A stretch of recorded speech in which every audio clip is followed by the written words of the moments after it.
Hey, everybody.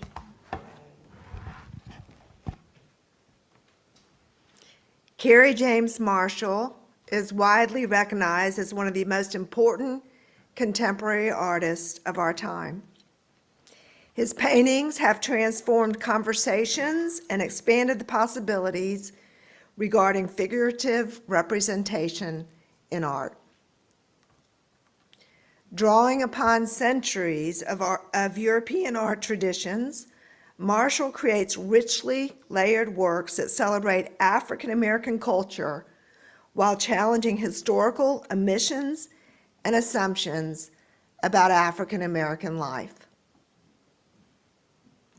Born in Birmingham, Alabama in 1955, Marshall hails from humble beginnings. As part of the Great Migration, his family relocated to a housing project in South Central Los Angeles in 1963 when he was 8 years old. They arrived just a few years before the Watts Uprising, placing him at the center of a community shaped by struggle and social change. The experiences of his youth would profoundly influence his artistic vision and sense of purpose. Marshall once said, "You can't be born in Birmingham, Alabama in 1955, grow up in South Central LA near the Black Panthers headquarters, and not feel like you've got some kind of social responsibility."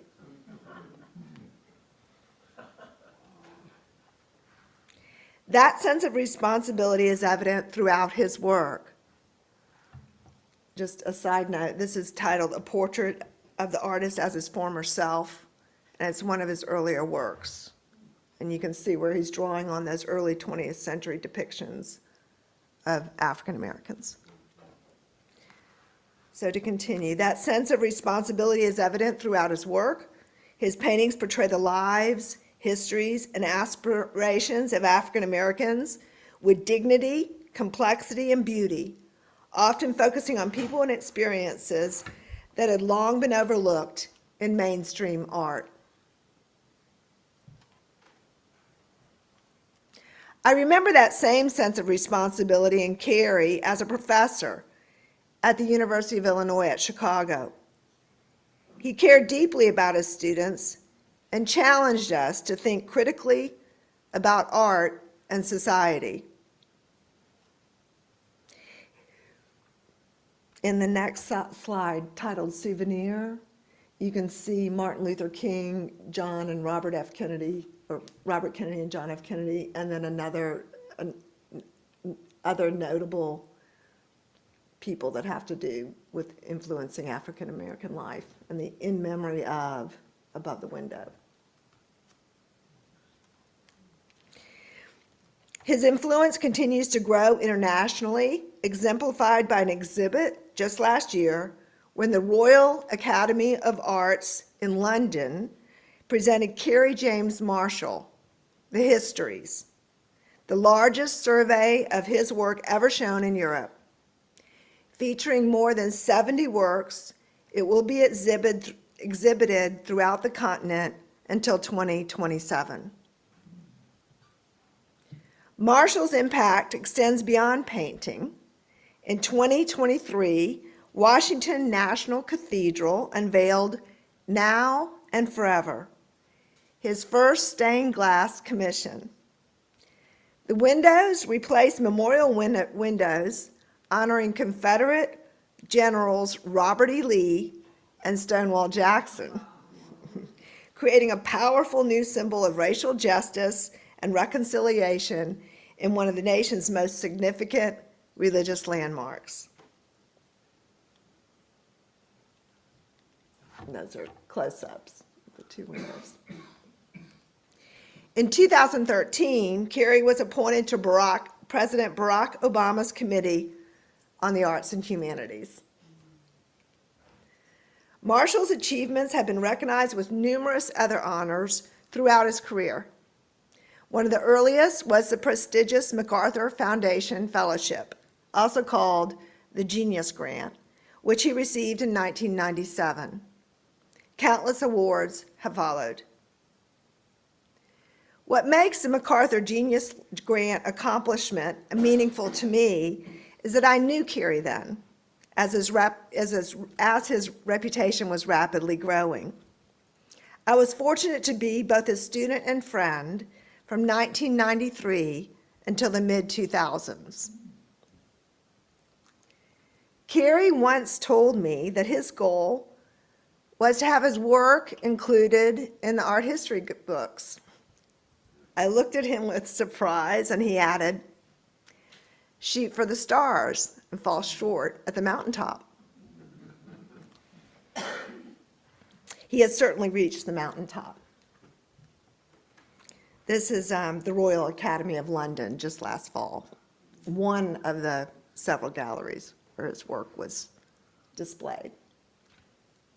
I believe his work is now in Zurich, and then it goes on to Paris. In order to realize this lofty goal, he said he planned to do what the masters did. He planned to paint large-scale works, including well-rendered architecture and realistic human form. In those works, he would make use of depth of field and historical references. His intent was very clear, and he knew what he had to do. This was 1993. At which time he was working on the Garden Project series that portrayed the housing projects of LA and Chicago, along with the people who lived there.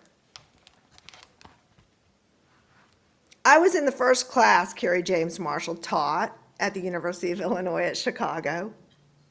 What began as a figure drawing class led to an advanced drawing course the following semester, and then later a painting class. 4 hours of class twice a week for 18 months to 2 years. I studied under Kerry, who encouraged, if not demanded, that intellectual discussion be mixed with his tutelage. We were a small group of 5 or 6 students, including me, who became particularly drawn to Kerry's teaching and continue enrolling in his classes throughout 1993 and 1994. Kerry challenged us constantly, often with a single question: why? Whether discussing our own work or the art of another, he pushed us to examine technique and the meaning behind a piece. One memory in particular captures Kerry's teaching style perfectly. He took the class to the UIC graduate student exhibition. As we walked through the gallery, discussing the work, I stopped in front of a piece depicting the silhouette of a black figure with exaggerated, unrealistically large lips. It's similar, this is just a side note, this is a lino cut that Kerry James Marshall gave me, a series of 100 that was part of a calendar that he had made. And you can see here the large lips, but this was even more so, and it was done by a graduate student. Kerry stepped up to my side, and I said to him, "No one has lips like that." Without missing a beat, Kerry replied, "That's not the point. The point is, what do you think about people with very large lips?" His answer caught me completely off guard. I had been evaluating the work literally. Kerry immediately shifted the conversation to something much deeper. The artwork wasn't about the size of the person's lips. It was about the assumptions, the judgments, and the cultural meanings we attach to physical features. Again and again, he challenged us to move beyond our first reactions and examine the beliefs hidden underneath them. What was initially a discussion about art often turned into discussion about perception, culture, history, and ourselves. Once again, Kerry had made me aware of how limited my own thinking could be. After 3 or 4 consecutive semesters in his classes, Kerry informed us that the other faculty members felt we should study with different instructors. I didn't like it. We kept following him around. So we did. Still, I had the impression he would have preferred we remain his students, and we certainly would have welcomed the opportunity.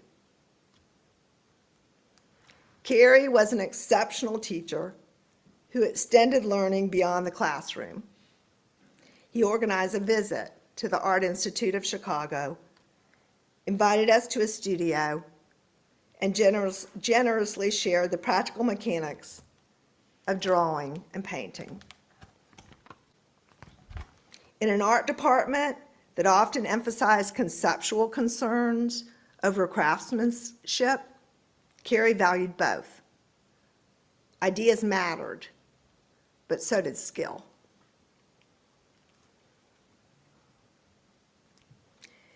Because Kerry and I were only 4 years apart in age, our relationship was somewhat different than that of many younger students and the professors. I had traveled extensively, lived in New York City and Europe, and was deeply committed to my art education. Kerry and I connected quickly through our shared enthusiasm for art and ideas. We also had another connection. I grew up in Pensacola, Florida, just 250 miles south of Birmingham, Alabama, where Kerry spent the first 8 years of his life. We came from the same small corner of the Deep South, yet our experiences could have hardly been more different. My family roots stretch back over 300 years in the Deep South. Over time, I learned that some of my ancestors had been slave owners. Kerry's family lived with the legacy and consequences of that history. Kerry was born in 1955. I was born in early 1960. We grew up a few hundred miles apart, yet in completely different worlds. As a white Southern woman, I witnessed the racism that permeated our culture around me. Kerry and his family experienced directly its devastating effects. Our friendship began in 1993 during the first class he taught at UIC and continued casually until I left the Chicago area in 2009. He attended a Christmas party at our house in Chicago, and he joined my family for an Easter gathering in Indiana. He saw clearly I wasn't your typical Southern white woman. By then, I had lived away from the South for many years and had spent 7 years living in a rough Chicago neighborhood. This is at Easter in Indiana. That's Kerry, and it's my ex-husband to the left, and Bunny, and then that's me a long time ago with my 36-year-old son. As our friendship grew, Kerry continued to challenge me beyond the world of art. He pushed me to question my assumptions, to look more closely, and to think more deeply. It was a privilege I experienced personally, one that Kerry has since offered the world through his art. While attending UIC, I lived a short distance from Cabrini Green, one of Chicago's most notorious public housing developments. These dilapidated high-rises were home to approximately 15,000 residents. By then, it had become synonymous with poverty and crime. I drove through Cabrini Green twice a day, 5 days a week, and like many Chicagoans, I thought I understood what it represented. So this is the entire project was, I don't know how many buildings, But it's this entire area, and some of it extends back there. And then that intersection, there was a four-way stop sign. I lived just west of there. And the Magnificent Mile of Michigan Avenue is about a mile east. So I used to take my son to daycare regularly, and I'd stop at that four-way stop sign. I remember one summer day a kid reached his hand in my car to get my purse. You know, it was just, you know, and hearing gunshots at night in our neighborhood in the summer. It was a rough neighborhood.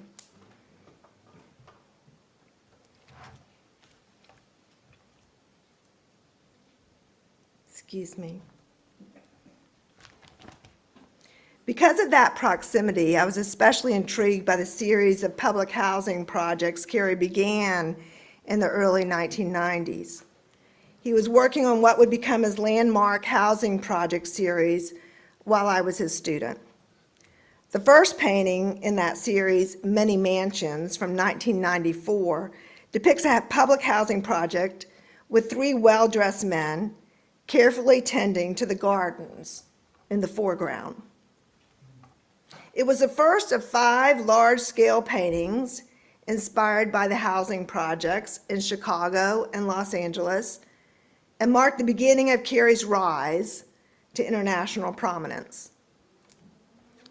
I still have photographs from a class visit to Kerry's South Wabash studio in 1993. In the background is the painting Many Mansions in its early stages. So you can see just above Kerry's head, the figure, the head of the figure, and you'll see it in that painting. You know, this is the early stages of the painting. And that's me in the far left. It was my camera.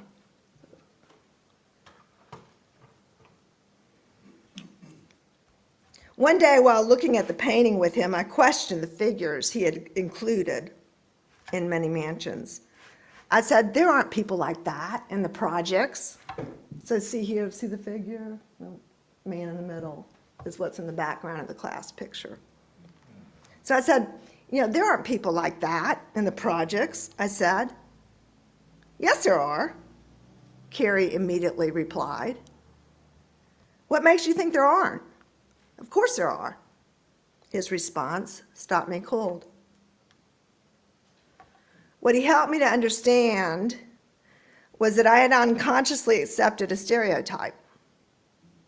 No, people were not necessarily gardening in their Sunday clothes, and there may not have been any gardens at all.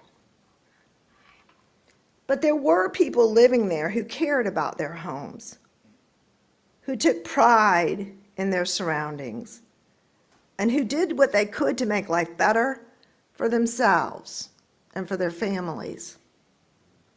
The residents of public housing were not simply symbols of urban failure. There were also people who had dignity, aspirations, and a sense of responsibility.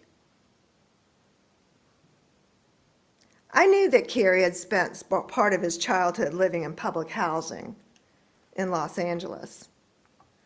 At the same time, I was driving through Cabrini Green every day, stopping at that four-way stop sign surrounded by the project's high-rise buildings. The balconies were enclosed with metal grates, and the 1940s buildings were clearly deteriorating. Yet after that conversation, I began to see the people who lived there differently. Sometime later, I was riding the bus west on Division Street, which goes straight through those projects, headed towards Cabrini Green during rush hour. I had boarded a mile or so to the east and was seated near the front. As the bus moved west, it filled with people returning home from work. Soon, every seat was taken, and the aisles were crowded. I was the only white person on the bus. A woman boarded and stood in front of me. Almost immediately, she recognized another woman sitting a few seats away. "Hi," she said enthusiastically. "Where have you been?" "We got out," the seated woman replied, clearly referring to her move out of the projects. The conversation only lasted a few minutes, but the words, "we got out," stayed with me. As the bus continued west, it was clear she was heading home from work, just as everyone else on that crowded bus was. Yet packed into those 3 words, "we got out," was a story of struggle, sacrifice, and a mother's determination to create a better future for her children. I thought about that woman for a long time. Looking back, I'm not sure I would have paid such close attention to that conversation had I not first spoken with Kerry about many mansions. That was one of Kerry's gifts as an artist and as a teacher. He didn't simply make paintings. He changed the way people looked at the world. In my case, he changed the way I looked at Cabrini Green, the people who lived there, as well as the people in my own neighborhood, a short distance away. He taught me to look and to see people with greater curiosity and compassion. Another early painting that left its imprint on me is Lost Boys from 1993, a large 100 by 120-inch painting that was new at the time I first encountered it. It depicts 2 young boys. One sits in a coin-operated race car commonly found outside grocery stores at the time. The other stands nearby holding a plastic squirt gun. Looking loosely wrapped around a tree is a yellow police barrier tape used for crime scenes with the words "Do not cross" clearly visible. The tree bears the word "life" carved into its trunk. The title, Lost Boys, refers to the orphan children in Peter Pan who never grow up. My conversation with Kerry about the piece was brief. He spoke about summer and how the boys in the city spend their time. Little more was said, yet, as often is the case with Kerry, what remained unspoken was just as important as what was said. He had visited our home. He knew the neighborhood where I lived. He knew I heard gunshots on summer nights. He knew I saw boys like these regularly at the grocery store, on the sidewalk, or at the bus stops. Kerry was asking me to deeply see them, not merely to notice them in passing, but to really see them. The painting's reference to Peter Pan initially seems playful, but it quickly becomes heartbreaking.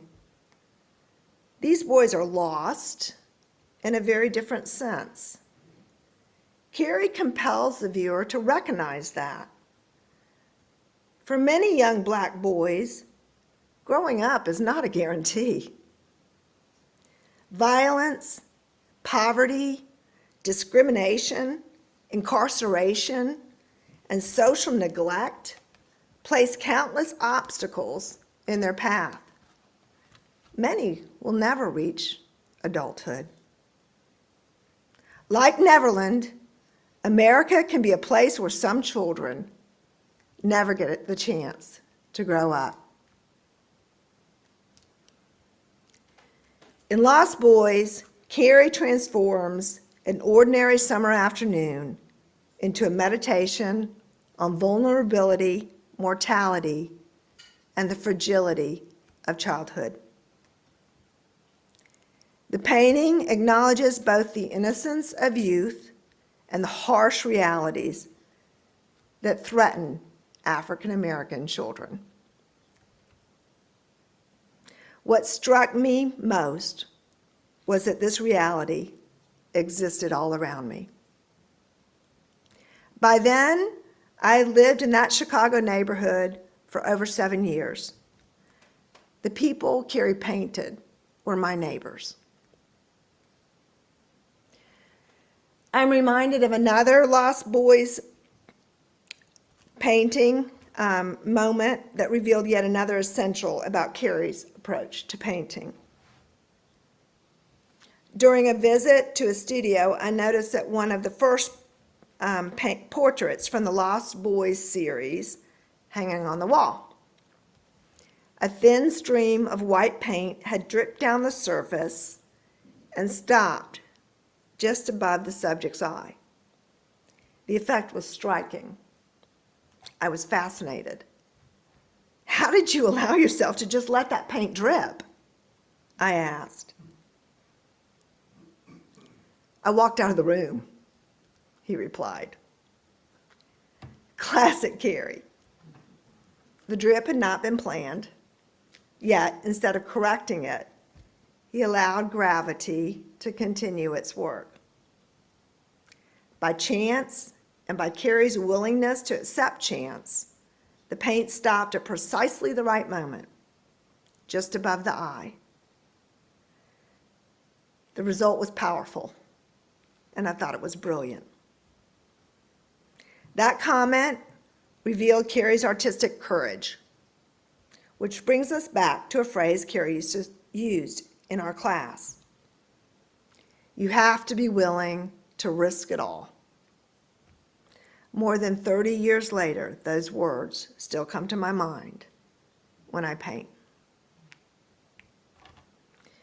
Many of the most important lessons I learned from him had very little to do with technique.